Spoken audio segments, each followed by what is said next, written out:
Olá, você está no canal Um Conto por um Ponto. Eu te convido a curtir, a comentar, a compartilhar e se inscrever no nosso canal. Nós morávamos em Francisco Morato e como a nossa vida não era fácil, meus pais, além de trabalharem fora, eles cultivavam uma pequena hortinha no fundo de casa e colocavam os filhos mais velhos para vender alfaces, coentros, escarola, entre outros. Éramos 9 filhos e papai e mamãe não podiam dar moleza para nenhum. E por isso eles marcaram em cima. Segundo papai, ele conhecia bem as crias que tinham.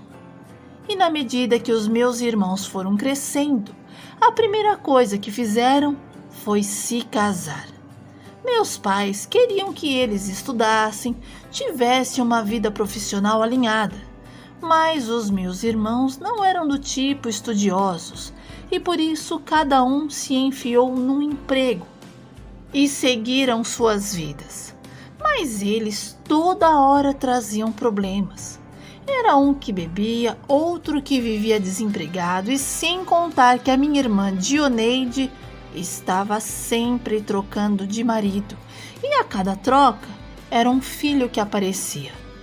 Mesmo na nossa situação difícil, os meus pais nunca desampararam os filhos. E quando eles vinham com a ladainha, o pai tirava o pouquinho de dinheiro que tinha e dava para ajudar a pôr pelo menos o arroz e o feijão na mesa.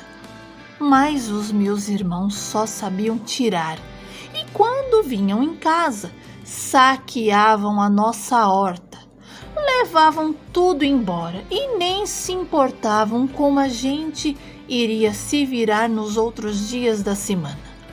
A única regra que o pai tinha era que não iria deixar ninguém construir no terreno dele, porque ali era o único lugar que ele tinha para plantar e gerar uma rendinha. Mas várias vezes eu ouvi alguns dos meus irmãos dizendo: "Pai, tá difícil para mim pagar o aluguel." E o pai respondia: "Tá difícil? Porque você não quer trabalhar. Emprego? Emprego não falta. O que anda faltando é muita mão de obra. E se quiser, na firma onde eu trabalho, meu filho, tá precisando de peão." Papai, do mesmo jeito que ajudava, ensinava a todos como pescar. Mas ninguém estava a fim de aprender. Acabou que eu fui a única que fiquei morando com eles. Eu estava com 15 anos e todos os meus irmãos já eram casados, enrolados, e eu ouvia os conselhos que os meus pais me davam. Mamãe dizia: "Áurea, minha filha, não faça como os outros. Pensa no futuro, estuda, trabalha. Deseja ter muito mais do que nós. Se a gente conseguiu esse pedacinho de chão, com muita luta, você vai conquistar muito mais.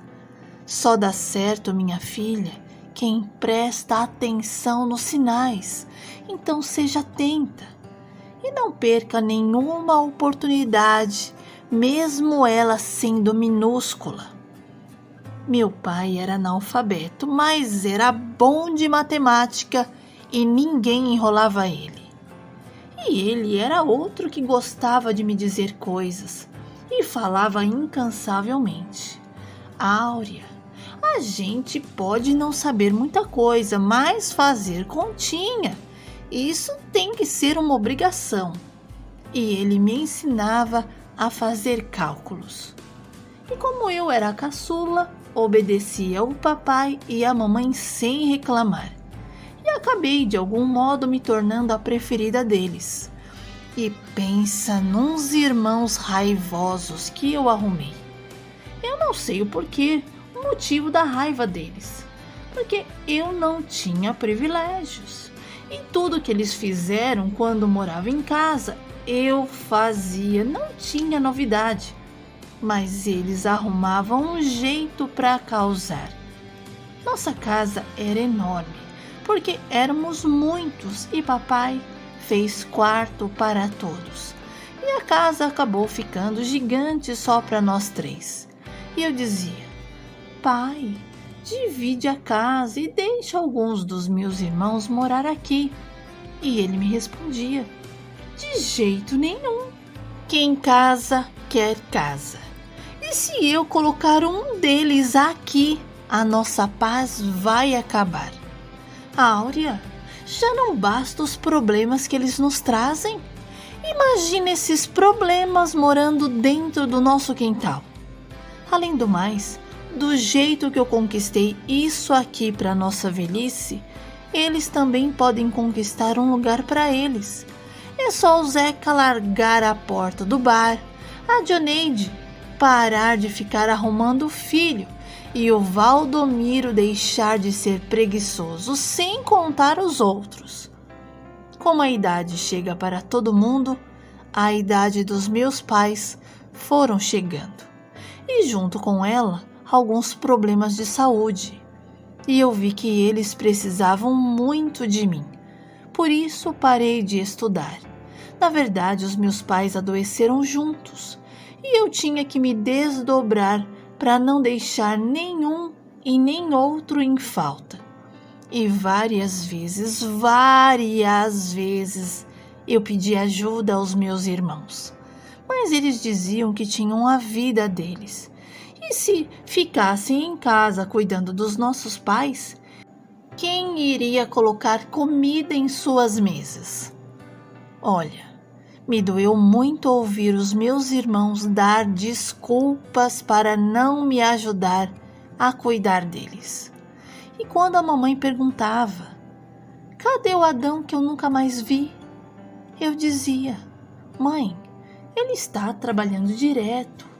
E o papai bem fraquinho respondia: mentira, ele não vem aqui porque sabe da nossa condição. Não quer ter trabalho com o velho. Não precisa mentir não, minha filha. Eu conheço bem as minhas crias. Essa foi a fase mais difícil da minha vida, porque as duas pessoas que eu mais amava, todos os dias, se despedia um pouquinho de mim. Além de cuidar deles, eu precisava sair para vender as verduras. E como eu não queria que eles ficassem sozinhos, eu pedia para minha vizinha, a dona Dolores, dar uma olhadinha neles. E depois eu acertava com ela alguma coisa. Mas a dona Dolores nunca aceitava nada. Ela dizia: eu sou de Deus, eu estou sempre disponível para ajudar, sem troca, apenas por amor ao próximo. Mamãe faleceu primeiro e logo em seguida foi o papai. Mas antes ele disse: filha, se eu não fui um bom pai, perdoa. Eu nunca soube o que era ser um pai, porque eu nunca tive um. Mas eu tentei, eu fiz de tudo para vocês terem uma vida melhor que a minha. O meu desejo é que depois que eu fechar os meus olhos, você vença. E que não olhe para os seus irmãos porque, apesar deles serem mais velhos, infelizmente eles não são exemplos. Eu conheço os filhos que eu tenho, por isso, seja diferente. Ganhe eles na sabedoria, ensine eles. Seus irmãos não aprenderam com a dificuldade do passado e nem se esforçaram para criar um futuro melhor. Sabe, Áurea, papai tentou ainda dizer mais algumas coisas, mas não conseguiu e ele se foi. No instante em que papai me deixou, eu entendi que ele queria que eu fosse melhor do que as circunstâncias difíceis em que tínhamos crescido e vivido, e isso ficou martelando na minha cabeça. Eu estava em choque, por isso os meus irmãos resolveram a parte mais chata, e eu só conseguia dizer: por que, meu Deus? Quem vai cuidar de mim agora? Eu só tenho 18 anos. E chorei, chorei, chorei até não aguentar mais. Ainda no velório do nosso pai, o meu irmão Valdomiro chegou em mim e disse: sabe, fia, eu estava conversando com os nossos irmãos, e você sabe, né, que nós tá tudo passando por dificuldade. E como o pai deixou a casa de herança, nós estávamos pensando em vender e cada um ficar com um pouquinho, né? E quem sabe dar uma melhorada na vida. Nossa, eu estava em outra sintonia e aquilo era a última coisa que eu pensava para mim. O mais precioso era a mãe e o pai, e eles tinham partido. O resto era só cimento, pedra, areia. E para não arrumar confusão, porque eles eram mais, e eu falei: faz o que vocês quiserem. E eu ouvi quando os meus irmãos ficaram de conversinha dizendo que o terreno valia tanto, que a casa era grande, e embora tivesse apenas no reboco, ela era bem estruturada, e dos olhos deles só saía um cifrão. E eu tive repulsa. E no entanto, quando a última pá de terra foi jogada, eu despistei de todos e fui dar uma volta. Eu não queria voltar para casa com eles. Eu queria distância. Bom, pelo menos naquele momento. Dei um giro pelo centro da cidade, depois peguei o ônibus e fui para minha casa. E quando eu cheguei em casa, os meus irmãos estavam lá, discutindo sobre a venda. Eles estavam tão decididos que fuçaram o guarda-roupa do pai e encontraram alguns documentos. Sabe, a minha casa estava uma bagunça, gente entrando, saindo, e eu ali pelo meio, sem conseguir expressar a minha indignidade. Até que eu não aguentei e gritei. E pedi para eles irem embora, que eu queria descansar, porque eu estava cansada. E os meus irmãos acharam ruim. Disseram que a casa não era minha e que eu não podia falar assim com eles. E que eles também tinham o direito de estar ali. E eu, na raiva, falei: mas quando o pai estava doente, vocês não apareceram e nem perguntaram se ele estava precisando de algo. E o meu irmão Raoni não aceitou o modo que eu me dirigi a eles. E o bonito veio para cima de mim, tentou me bater, mas eu não arriei e falei que se ele tentasse e ousasse alguma coisa, iria ficar complicado para ele. E esse meu irmão, depois desse dia, ficou uns bons anos sem falar comigo, porque ele dizia que eu queria ser o que não era.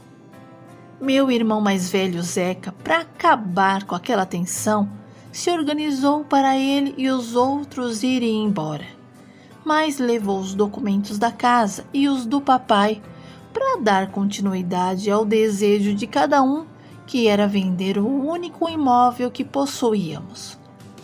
Quando eles saíram, eu me ajoelhei e agradeci a Deus por tudo que Ele tinha feito na minha vida, pela força que eu tinha recebido para cuidar do pai e da mãe, e que dali para frente Ele me acudisse e cuidasse de mim, porque eu não tinha mais ninguém. Abri meu coração para Deus e finalizei com: tudo está nas suas mãos. Eu não tenho para onde ir, mas sei que o Senhor vai me mostrar um lugar e um caminho. Os dias se seguiram e eu precisei dar continuidade à minha vida. E como eu não trabalhava, comecei a cogitar a ideia de trabalhar. Mas até o emprego não aparecer, eu saía para vender as verduras. E os meus irmãos não apareceram mais em casa. Só vieram em bando quando Zeca fez uma reunião com todos nós e disse que, infelizmente, o terreno não ia dar para vender. E segundo meu irmão, ele tinha conversado com um advogado e, vendo as papeladas, iria ter que gastar muito dinheiro para arrumar o documento. E também podia ser que na hora da venda não recebessem o que estavam esperando, porque o lugar onde ficava nossa casa não era dos melhores e as pessoas nem sempre queriam investir naquela redondeza. Bom, pelo menos naquela época, porque depois melhorou bastante. Mas ele disse tanta coisa, que eu só soube dar graças a Deus, assim por dentro, e não me manifestei para não dar motivos, porque tudo que eu dizia, eles não concordavam, então eu fiquei na minha. E como depois de uma tempestade ainda sempre tinha um restinho de chuva, o meu irmão Wilson deu a ideia de que quem não podia mais pagar aluguel fosse morar no terreno do pai, e assim teria um pouco mais de respiro, e alguns concordaram em se mudar para o quintal. Não satisfeito, o meu irmão Raoni mandou a mulher dele dizer que iria levantar uma parede na minha casa e me deixar com 4 cômodos, alegando que eu não precisava mais do que aquilo. Bom, como eu não estava afim de problemas com ninguém, deixei o barco seguir seu rumo. Não disse nem que gostei, nem que não gostei. E tempos depois, a mulher dele de novo apareceu na minha porta e falou: "Olha, amanhã o Raoni vai levantar uma parede aí dentro, porque ele precisa de 2 cômodos para minha filha, porque ela e o marido estão sem condições de pagar o aluguel. E pensando bem, acho que 2 cômodos para cada um tá bom demais. E se for sair, deixa a porta aberta." Olha, outra vez, para evitar confusão, não disse nada. Bom, como eu precisava trabalhar e já não tinha mais as verduras para vender, eu pensei: e agora? O que eu vou fazer? E conversando com a dona Dolores, ela comentou que a patroa da filha dela tinha uma amiga que estava precisando de uma babá e que a Simone tinha chamado uma amiga, mas a garota disse que trabalhar de babá não dava futuro para ninguém e por isso dispensou a oportunidade. E eu aproveitei e pedi para a dona Dolores ver com a Simone se ela ainda estava precisando, que eu estava precisando muito de um trabalho. Minha vizinha disse que falaria com a filha assim que ela chegasse. E na mesma noite, a Simone bateu na minha porta e falou: "Olha, amanhã bem cedo me espera no portão, que eu vou te levar para conversar com a dona Abigail." E eu fiquei tão feliz, mas frisei que não tinha o dinheiro para a condução. E a Simone me garantiu que arrumaria o dinheiro da passagem. Eu confesso que nem consegui dormir aquela noite de tanta empolgação. E no horário combinado, lá estava eu esperando a Simone. E no meio do caminho, ela me orientou a pedir X de salário e a comunicar que o meu horário seria de tal a tal, de segunda a sexta-feira, e que nos fins de semana e feriados o valor deveria ser o dobro, porque era assim o combinado dela com os patrões. E que gente rica gostava muito de explorar, e que eu fosse esperta, senão não teria mais vida. Mas eu me senti envergonhada e não mencionei nada disso para a dona Abigail. Deixei que ela determinasse o meu salário e os dias que eu trabalharia. E ela ainda acrescentou que ocasionalmente poderia precisar de mim num final de semana ou feriado. E me perguntou se eu tinha alguma objeção. E eu respondi que nenhuma. E diante disso fui contratada.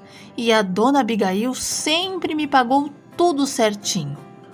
Passei a cuidar da Melissa, uma garotinha de 2 aninhos, muito carinhosa, que se apegou a mim de uma tal maneira que toda vez que eu saía para ir para casa, ela fazia um escândalo e deixava os patrões irritados, porque, segundo eles, aquele choro persistia até o dia seguinte. E teve um final de semana que eu estava em casa quando, pensa que não, o meu patrão apareceu na minha porta, porque a Melissa estava com um febrão e só chorava por mim. E não pensei 2 vezes e corri para socorrer a minha pequena. E quando ela me viu, estendeu os bracinhos. E quando eu a peguei no colo, ela disse: "Não vai mais embora, fica comigo." E dormiu no meu colo e a febre desapareceu. Depois disso, eles me fizeram uma proposta para eu ficar direto e a cada 15 dias, folga. Como eu gostava muito da Melissa, eu aceitei a proposta. E a cada 15 dias eu ia em casa para ver como as coisas estavam, dar uma olhadinha nos meus irmãos, porque no fundo eu queria que eles se ajeitassem na vida. E dessas vezes, algumas, a Melicinha estava comigo. Ela não desgrudava. E uma vez, quando eu cheguei em casa, assim que eu pontei o pé no portão, minha irmã Dioneide me disse que, como eu não voltava mais para casa, ela acabou arrombando a porta e estava morando lá dentro com o marido, porque os dois estavam desempregados. E além do mais, a minha vida era bem melhor que a dela, inclusive que eu estava quase virando rica. Aquele foi o único dia que eu falei tudo o que eu pensava sobre os meus irmãos. Aproveitei que todos estavam em casa e descasquei o pepino. Coloquei as cartas na mesa. Claro que eles tentaram me calar, até porque ninguém gosta de ouvir a verdade. Mas eles repensaram tudo o que tinham feito e estavam fazendo. Eu não podia continuar fingindo que nada estava acontecendo, porque estava. Eles precisavam crescer, precisavam ver que a vida deles só andava para trás e cada vez piorando. E que o sonho dos nossos pais era que fôssemos longe, mais longe do que eles. Mas infelizmente ninguém estava saindo do lugar. Eles tinham se perdido no meio do caminho, esquecido que era trabalhando que eles tinham as coisas, e que o pai e a mãe acreditavam que nunca era tarde para eles reverem os seus conceitos. Eu achei que havia falado o suficiente, por isso peguei as minhas roupas e deixei claro que, se quisessem conversar, poderiam ligar na casa da minha patroa, que eu teria o imenso prazer de ouvi-los. Apenas o meu irmão Raoni me ligou e pediu desculpas pelas atitudes dele, e que depois gostaria de me ver para me dar um abraço, e assim a gente fez mais para frente. Trabalhei anos na casa da dona Abigail, e houve um tempo que ela caiu e quebrou a perna, e não dava para se deslocar até a sua fábrica de tecelagem, e por isso ficou trabalhando em casa. E às vezes, quando a Melissa dormia, eu descia para conversar um pouquinho com a patroa, e entre uma conversa e outra, ela falava: "Quanto é tanto mais tanto?" E eu respondia: "É tanto." E a minha patroa orgulhosa dizia: Nossa, eu vejo que você, além de cuidar bem da Melissa, é também muito boa com a matemática. E eu respondia: Aprendi com o meu pai. Ele me tomava tabuada, fazia continhas de mais, menos, dividir. E eu aprendi. Aprendi mais matemática do que a ler. Assim que a Melissa entrou para a escolinha, a dona Abigail me dispensou desse trabalho e arranjou uma vaga para mim na fábrica dela, me garantindo que funcionária boa igual a mim não dava para ser descartada. Eu tinha que ser reutilizada. Quando eu comecei a trabalhar na fábrica, eu voltei a estudar e aluguei um lugar para morar, mesmo a dona Abigail não me pedindo para me mudar. Mas eu achei que era hora de dizer tchau e ela apenas me disse: Isso é com você. Entrei para ajudar a dona Abigail no escritório e aos poucos fui aprendendo, me especializando, fazendo cursos. E mesmo vendo pouco a Melissa, ela não me esquecia. E final de semana, a Memê vinha passar comigo. Dona Abigail engravidou outra vez, mas eu não voltei a ser babá, porque ela precisava mais de mim na empresa do que em casa. Foi muito esforço, muita determinação e muitas noites acordada estudando, que eu consegui chegar onde cheguei. Deus me ajudou e eu me tornei chefe do departamento pessoal da empresa dos meus patrões. Eles confiavam em mim. Minha vida mudou porque eu vi uma oportunidade. E como meu pai dizia, atrás de uma porta pequena sempre tinha uma maior. Alguns dos meus irmãos se mexeram na vida e melhoraram muito, mas outros deixaram tudo como estava e tudo bem, porque era assim que eles queriam que fosse. Aos 35 anos foi quando eu fui pensar em ter um namorado e me casei logo e não pude ter filhos porque Deus assim achou melhor e eu não murmurei. E quando a Melicinha fez 15 anos, veio morar comigo, porque para ela eu também era uma mãe, e a dona Abigail não se opôs. Melissa morou comigo até se casar, e depois que se casou, fez de mim também a avó dos seus filhos.